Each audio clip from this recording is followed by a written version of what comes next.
به ویدیوهاش اومدید. این قرار برم تست ماشین کویک رو بریم تو بازی ماشین بازی اسپورت 3. پس برو بریم.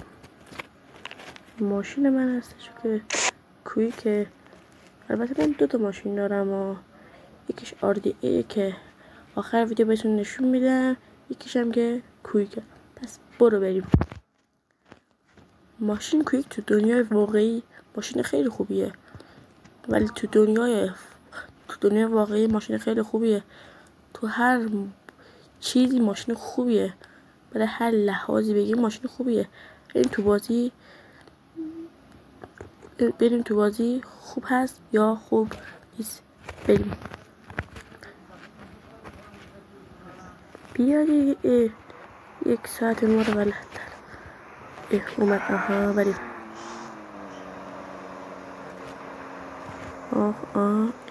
چش رانندگی من زیادم خوب نیستش ها. یکم هم خوبه یکم هم بده. بریم.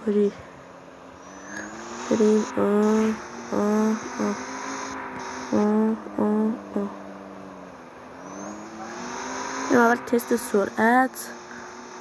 بریم. برو دیگه. چش سلام.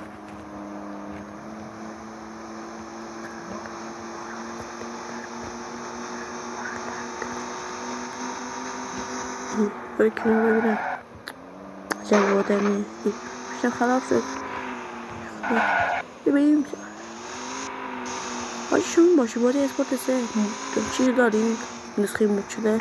بدون نسخه مود شده هستن که بریم. چندیم الان؟ 99 101. حالش بده. رانندگی زیادم خوب نیست. فکر نکنید که رانندگی خوبه.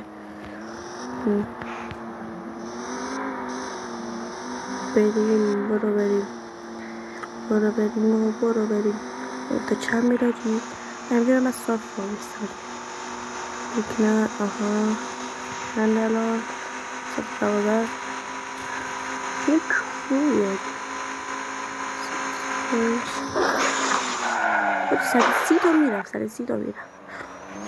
تست سرعت 130 تا میره. بریم. 130 تا میره داشتم. خب یه چه سرعت؟ این سرعت میره تو میره ترمزش. چش ترمزش یکم بده. یا کسی ترمز میگیرم خیلی ترمزش بده. سرعت رو بگیرم. گاز بگیر.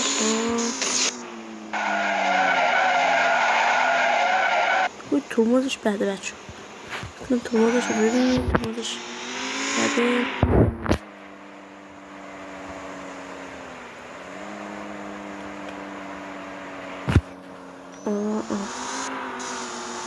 تصادف هم کنم.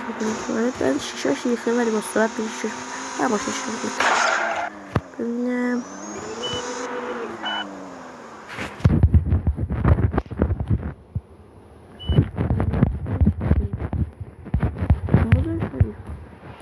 آجی اینم ماشین سفتیه.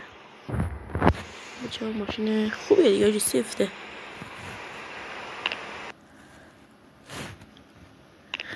هجی ماشین سفتی خوبه دیگه. ماشین سفتی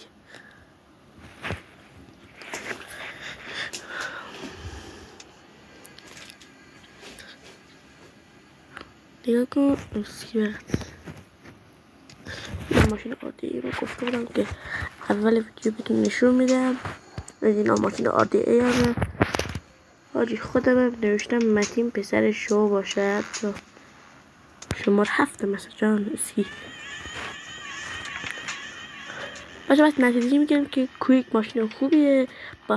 با سرعتش ماشین خوبیه ولی ترمزش ماشین خوبی نیستش. اگه بخواد تصادف کنی ترمز هر ماشین تصادف کنی اول شیشه‌اش میشکنه. اگه مثال تصادف کنی این ماشین خوبیه بعدم نیست رو تصادف اینا. امیدوارم از این ویدیو خوشتون اومده باشه. این ویدیو رو حتما لایک کنید تا ویدیوهای بعد. بدرود.